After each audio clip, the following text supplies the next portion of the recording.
नमस्कार सभी को। मैं लड़की हिंदुस्तानी एकेडमिक काउंसलर एमएस प्रोग्राम की इग्नू से। लास्ट वीडियो में हमने नॉर्मल चीजें बात की थी, कंकरेंट विजिट वगैरह सारी चीजों की। आज हमारी बारी है कि जो इंडिविजुअल कॉन्फ्रेंसेस है लास्ट वाली, उसको हमें कैसे क्या करना होता है। नॉर्मली हमने अपना फील्ड कंप्लीट कर लिया, सारी चीजें कर ली, रफली कर लिया, अब हम फेयरली करने के लिए रेडी हैं।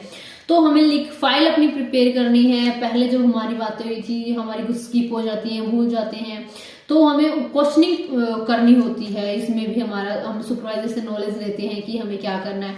तो बेसिकली इसमें नॉर्मली जो स्टूडेंट्स के क्वेश्चन आते हैं वो यही है, ऐसे ही है कि जी आमुख पत्र 1 क्या है, 2 क्या है, यानी कि फेस शीट 1 2 क्या है, इसको कैसे फिलअप करना होता है। देन वही सारा डिस्कशन इसमें रहता है कि फर्स्ट जो है वो आप स्टूडेंट्स को फिल करना है, सेकंड जो है वो हम सुपरवाइजर्स करेंगे। इसको ब्लैंक रखना है, ये हमारी क्वेश्चनिंग इसमें होती है। लॉग शीट का जी हमें कैसे क्या फिलअप करना है। तो लॉग शीट का वही चीज है कि आपको मेन एक्टिविटी, मुख्य गतिविधियां लिखनी है, डेट, साइन, एजेंसी के साइन होंगे, वो सारी चीजें रहेंगी। फिर इसमें एक एजेंसी सर्टिफिकेट होता है, यानी कि एजेंसी प्रमाण पत्र होता है हमारे फाइल के एंड में। उसके बारे में क्वेरीज होती है कि जी इसका क्या काम रहेगा। तो उसका क्या रहता है कि जहां भी आप काम करते हैं, जिस भी एनजीओ में आप काम करें, जहां भी आप काम करेंगे 45 डेज के लिए, वो आपको एक सर्टिफिकेट बनाकर देंगे, एक प्रमाण पत्र बनाकर देंगे, जिसको हम एजेंसी प्रमाण पत्र या एजेंसी सर्टिफिकेट कहते हैं। तो ये सारी क्वेरीज जो थी, ये हम जो बातें थी वो इंडिविजुअल कॉन्फ्रेंस में लिखेंगे लास्ट वाले में, कि हमने सुपरवाइजर से पूछा और उन्होंने ये चीजें बताई।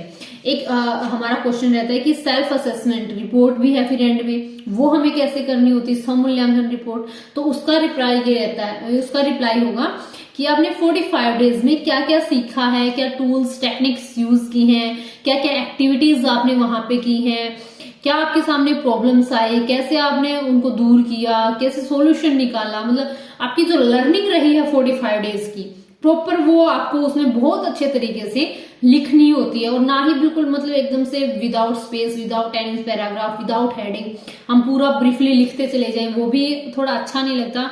वो भी मतलब खिचमिच इंग्लिश में मैं क्या बोलूं, खिचड़ी सी पक जाती है, हिंदी में बता दें, मतलब मिक्सअप हो जाता है। वो समझ नहीं आता कहाँ से स्टार्टिंग हो रही है, कहाँ से एंडिंग हो रही है, उसका कुछ समझ नहीं आता है। तो वैसा नहीं करना है। And in the end conclusion लिखना होता है, हमने जो 45 डेज का जो किया है वो सारी चीजों का। तो ये 45 डेज का तो सेल्फ असेसमेंट रिपोर्ट में होगा, मतलब इस व्यक्तिगत सम्मेलन का, इस इंडिविजुअल कॉन्फ्रेंस का कंक्लूजन लिखना होता है कि हमें जो हमारी इंडिविजुअल कॉन्फ्रेंस थी वो कैसे क्या रही है। तो वो सारी चीजें इसमें रहती हैं। एंड ग्रुप कॉन्फ्रेंस जो हमारी रहती है लास्ट वाली, तो उसमें हम सभी का जो मेनली क्वेश्चंस होते हैं वो क्या रहते हैं। स्टार्टिंग में अपना आपकी जो भी प्रॉब्लम्स रही है किसी की कुछ, क्योंकि हमारे 3-4 पेजेस होते हैं, तो उसमें हम स्टार्टिंग में अपने कुछ थोड़ी बहुत प्रॉब्लम्स डिस्कस कर सकते हैं। देन हमारा सबसे मेन क्वेश्चन होता है कि जी हमें क्या करना है, कैसे करना, जिससे हम रिपोर्ट अच्छी लिख पाए, हमारी रिपोर्ट बेकार ना हो। सब स्टूडेंट्स का ये क्वेश्चन रहता है, हमारी रिपोर्ट में कमी ना, हम कैसे लिखें, क्या करें। तो उसका कुछ सॉल्यूशंस हैं कि आपको, और ये हर किसी को ध्यान रखना है कि आपको क्या नहीं करना है फाइल में, जो चीजें अवॉइड करनी है वो मैं बता रही हूँ कि आपको सर, मैम, जी, श्री, श्रीमती नहीं लगाना है। आपको रिपोर्ट तैयार करते टाइम अपनी फाइल में sir, madam, ji, mister, Mrs should not be used, ये नहीं करने हैं आपको। सेकंड, आपको मैं, मेरा, मुझको, आप, हम, ये भी नहीं लगाना है। Not include I, my, me, you, we in your words. हाँ, हो सकता है कहीं कहीं यूज होगा कि आपको आप हम वर्डिंग यूज करेंगे, आपसे कुछ पूछ रहे हैं, या मतलब इस तरीके से आते हैं, लेकिन ज्यादा नहीं करना। मैं तो आएगा ही नहीं इसमें आप हमेशा यूज करेंगे कि एक सामाजिक कार्यकर्ता, एक सोशल वर्कर ने ये किया, एक सोशल वर्कर ने वो किया, एक सामाजिक कार्यकर्ता इतने बजे वहां पर पहुंचे, एक सामाजिक कार्यकर्ता के सामने समस्याएं आई, सामाजिक कार्यकर्ता ने ये पूछा, वो किया। मतलब इस तरीके से आपको करना। मैं वर्डिंग यूज नहीं आएगी, खुद का नाम कहीं नहीं आएगा। नेक्स्ट, इसमें ये होना चाहिए, वो होना चाहिए, मतलब सजेशन नहीं देना है। जो भी आपकी रिपोर्ट है वो एक्चुअल में लिखनी होती है, जो भी आपने इंफॉर्मेशन कलेक्ट की है वो एज इट इज लिखनी होती है। Don't write in report this should happen और दैट शुड हैपन, ये चीजें नहीं करनी है आपको। एंड ये आपकी ग्रुप कॉन्फ्रेंस में मेंशन करनी है कि ये इंस्ट्रक्शंस हमें ग्रुप कॉन्फ्रेंस में मिले। नेक्स्ट आता है कि हमें सिर्फ और सिर्फ जरूरी चीजें रिपोर्ट में लिखनी होती हैं। एंड ये अलग अलग पॉइंट बना के लिखने की, पॉइंट 1 ये बताया गया, पॉइंट 2 ये बताया गया।